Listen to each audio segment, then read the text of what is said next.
These Girl Scouts from Virginia are on an outing. But this is no ordinary camping trip. These girls are going caving.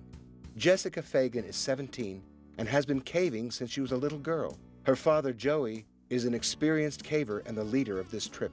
It was Jessica's love for the sport that led to today's adventure. She says the challenge of getting through a difficult cave together creates a special bond. To do something challenging and talk about, I guess, our lives. And it's very special, I guess, how much you bond with people. There's girls that I've caved with years and years ago that I still keep in touch with. Somewhere in these hills, in the heart of Virginia, lies the entrance to their destination. But it's not easy to enter. Using ropes to rappel into the cave is the only real option for going underground. Inside, it's very dark, cold and damp. Lights and warm clothes are both necessities for the cavers. After only a few feet, they're at a very tight spot called the chimney. It's a drop of 9 meters. You can use this as a handhold too and just lower yourself down.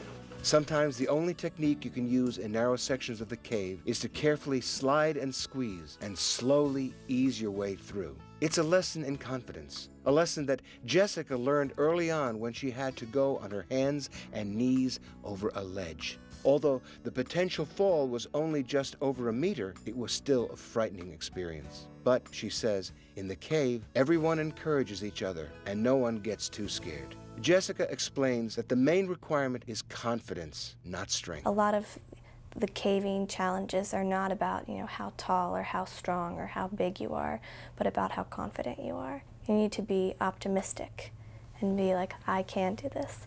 I can crawl through this. I can climb up that.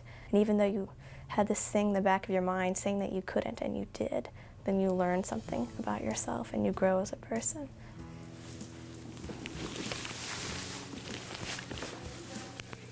After descending more than 60 meters below the surface, they arrive at a special part of the cave. An underground room over 300 meters long and over 20 meters high. This is actually one of the larger rooms that is in the state of Virginia. It's a room as large as 3 football fields, created out of the surrounding rock by drops of water over millions of years.